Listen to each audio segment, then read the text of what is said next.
Nigeria's body of legal practitioners is by far one of the nation's most vibrant professional bodies in the country. Founded in 1933, the Nigerian Bar Association (NBA) is the umbrella professional association of all lawyers admitted to the bar in Nigeria, and a member of all statutory bodies that regulate the Nigerian bar and bench.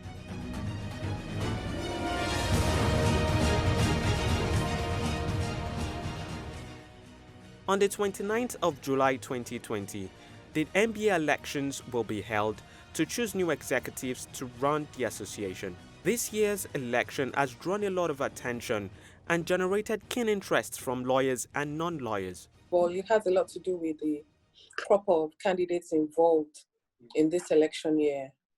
And apart from that, I think a lot also has to do with the fact that a lot of information is being circulated via the internet, via social media. So information is more available to majority of Nigerians now. So a lot of people seem to have the buzz of the NBA elections, going on around them. For the office of the president, Olumide Akpata, a corporate and commercial lawyer, is going up against two senior lawyers in the inner bar, Julius Oladele Adeshino SAN and Babatunde Ajibade SAN, all eminent and qualified in their own right. Most of the campaign has centered on issues relating to young lawyers, with the candidates looking to get critical votes from young lawyers.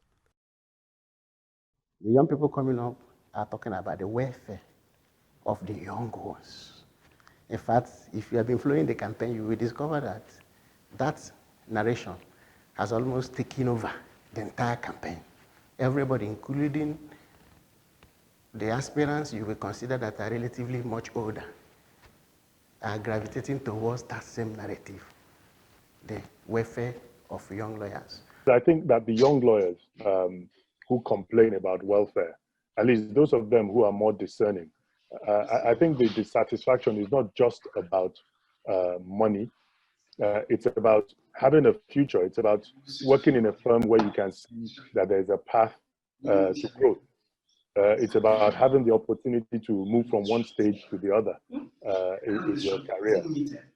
I think we must move away from a system where, lawyers come and lawyers go, and there's no attempt to retain them or no attempt to develop scale or to grow our practices. Satisfaction in terms of welfare, in terms of salary, in terms of opportunity creation by the leadership of the association, in terms of looking at the welfare packages of the members, also is not there.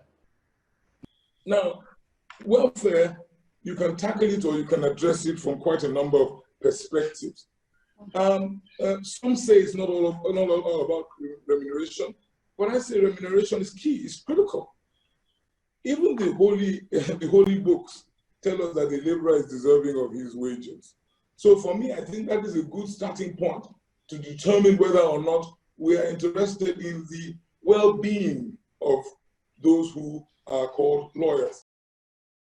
I spoke with Ola Oluwaoni, a practicing lawyer and author of YNBA, a novel that tells about the oppression young lawyers face in the legal profession. She believes this is an opportune time for young lawyers to push for better welfare. Young lawyers are campaigning for better treatment. And it's unfortunate that a campaign for better treatment is being sort of manifests itself as antagonizing older lawyers. And I think more senior lawyers need to take a more critical look at the way that they have run cases, or at the way that they have, at the way that they have thought about what place young lawyers should have in the system. So yes, on the face of it, it does seem as though it's a revolt. But what it simply is young lawyers saying, we need better. There's no reason why incidents of young lawyers being physically abused by their employers.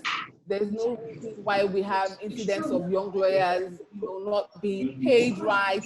Even the court system, a young lawyer being yelled at or talked down to. At the end of the day, we need to recognize that we're all professionals. I mean, you might have into the system much earlier than I did, but at the end of the day, what we are professionals.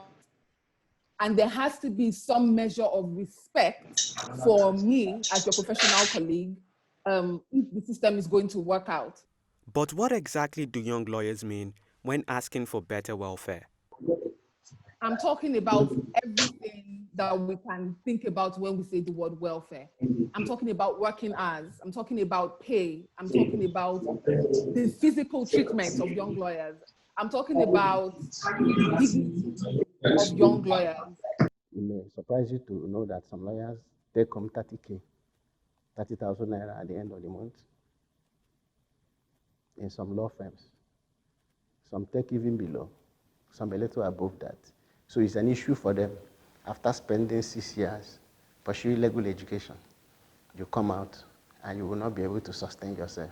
A lot of young lawyers in other parts of the country, even if not in Lagos State, they earn as little as 10,000, 15,000 I've heard, and I've also witnessed quite a few. I think the issue of dignity has to be addressed with the welfare of the young lawyer, of the lawyer generally, because even older lawyers are being subjected to such indignities. But weeks back, a senior lawyer, Adegboyega Awomolu, SAN, raised airs when he wrote to a fellow senior advocate and former president of the body, Chief T.J. Okpoko, requesting that he mobilizes members of the inner bar to support one of their own in order to maintain a grip on the presidency of the body. Unfortunately for him, that leaked and went viral, and there was a backlash. I can tell you that if that letter was intended to garner support for the cause in which he believed, the opposite has become the case.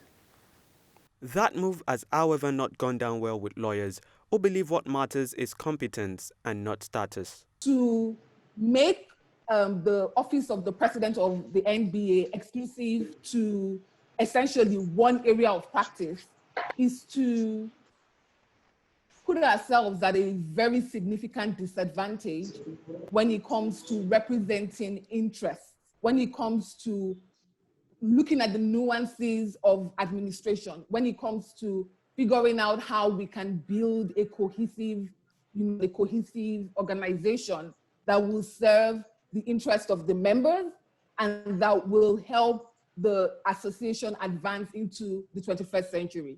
My position is that nobody should be excluded on the basis of the fact that they are not senior advocates. I don't think the focus should be on whether a person is an SAN or non-SAN. I think the focus should be on what capacity is this person bringing? How is this person going to, or how is this person going to help the profession? How is this person going to uplift the Nigerian Bar Association to the heights that it is supposed to be in? I don't think the focus should be on whether the person is an SAN or non-SAN. I mean, that's the long and short of it for me. However way it swings, expectations are that the NBA will regain its strong voice in socio-political issues in the country and uphold the values it was set up for, chief of which is to protect the interest of all members of the bar and not just a few.